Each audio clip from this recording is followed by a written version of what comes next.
Hello everybody and welcome back to the channel. So today I took two of my favorite animals so that I can answer the question no one ever asked. What would happen if you mixed a Pikachu and a grizzly bear? Would you get a Pika-bear or a grizzly chew? Let me know in the comments below. So we'll start off by using a drawing of a bear's skeleton I found on the interwebs so that we can scale our armature and get our proportions correct from the start.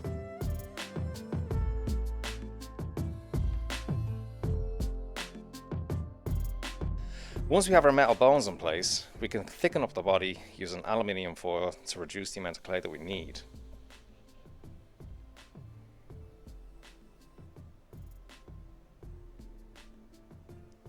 And when that body is adequately girthy, we can start adding our clay in all the areas that the clay should go.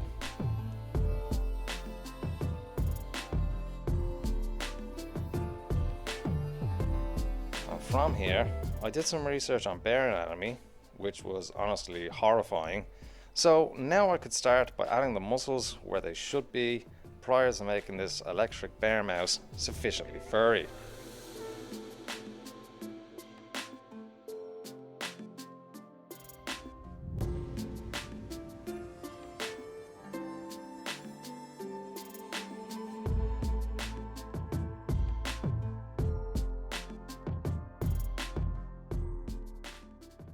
I'll mark out where the muscles go using a variety of sharp tools and add the muscle fibers for no particular reason before moving on to the tail, which starts as a lightning rod of sorts, then bulked out with clay.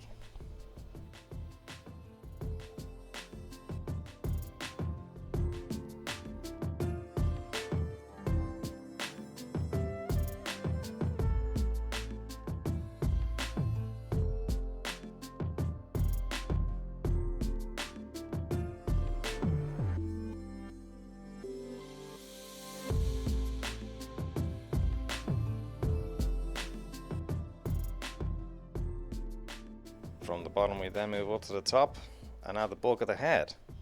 With a flat blade we can open his eating hole and model a face, which I decided was too bear-like, so I redid it to be more mouse-like. Now we can all take a second to admire this beautiful creature.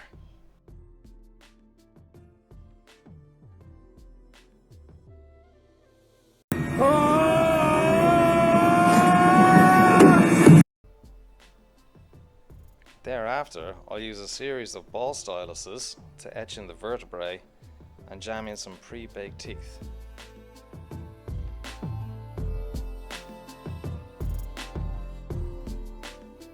And now, the moment I've been dreading. Onto the furry coat, which I carved in using a metal tool. And to save you the pain that I went through, I'll condense approximately 2 hours of work into 20 seconds of footage.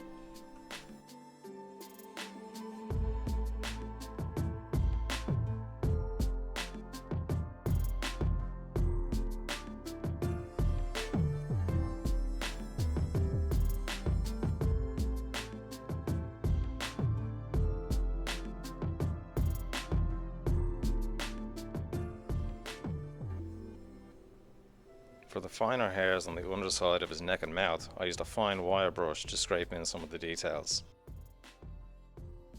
Then a generous dosing of isopropyl alcohol will help smooth out any of that rough edges and the fingerprints left behind by modeling the fur. I then made Pikachu's trademark ears and put the whole body in the oven for the first bake. And using my drill, I drilled some holes to add the ears and the tail.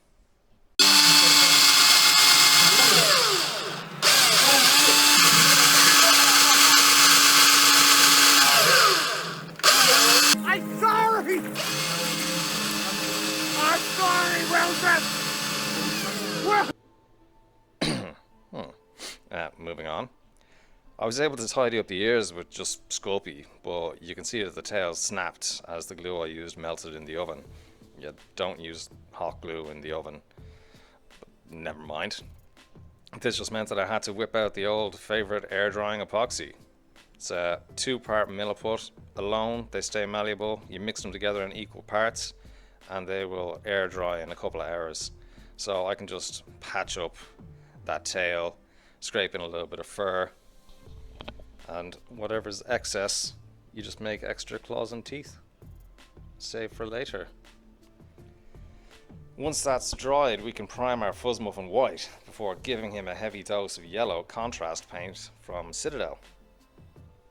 The contrast paint will hopefully sit in the recessed areas and give us some shading without the need for any additional washes. And it looks okay. It all went on in one coat, which is good. So we'll paint his tail brown where it needs to be using a makeup brush and fading it out as it does.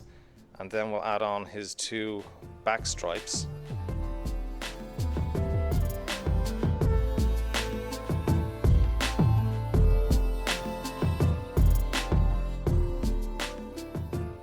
The claws, the paws, the eyes, the nose, and the tips of the ears, they all get painted black.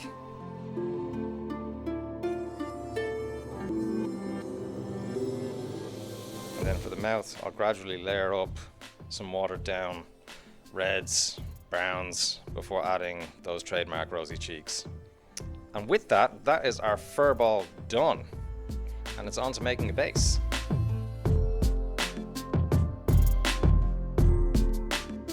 Now, the way I see it is Professor Oak only seems to work 1 day a year, and on that day, he only gives away 4 Pokemon. So, he must be a mad scientist, and the other 364 days, he spent creating this monstrosity. And to that end, the base will be a white tile floor as seen in the first ever episode of the Indigo League. So, I'll mark out equal segments and use a ball stylus to leave the impression in the foam for my grout lines.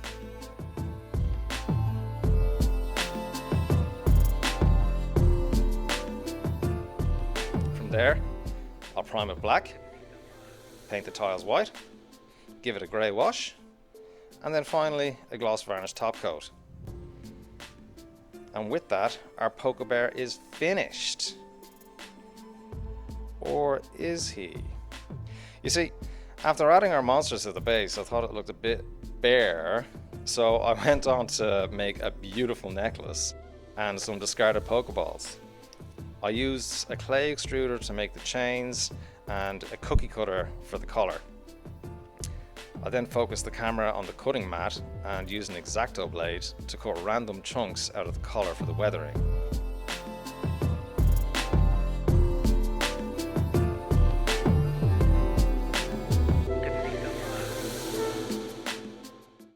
These then got painted silver and given a black wash.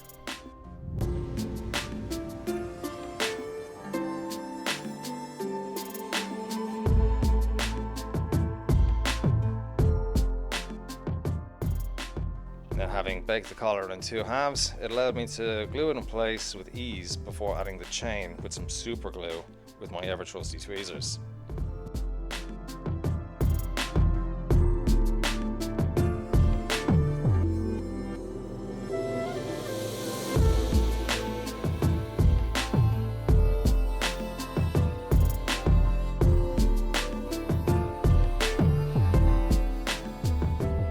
And as for the Pokeballs, I made a small sphere to start, then using a sharp ruler delineated where the opening seam was to go, then creased the size with a not so sharp ruler, and then used a pointy silicone shaper to add the buttonhole before rolling up a little bit of clay and adding the button before poking that with a ball stylus, giving me just the cutest little Pokeballs. Now, I just have to do that 12 more times before moving on to priming and painting. So, I'll paint the tops, they're traditional red, the bottoms traditional white, and using my finest paintbrush to add the black opening seam. They were looking a bit clean, however, so I gave them the same dirty wash as the collar.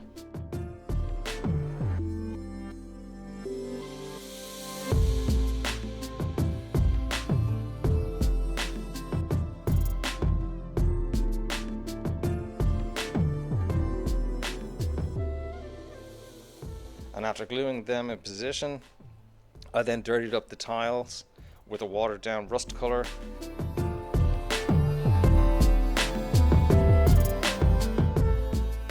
And once it looked adequately grubby, I added some of that red paint Professor Oak uses and left around for the Pokeballs.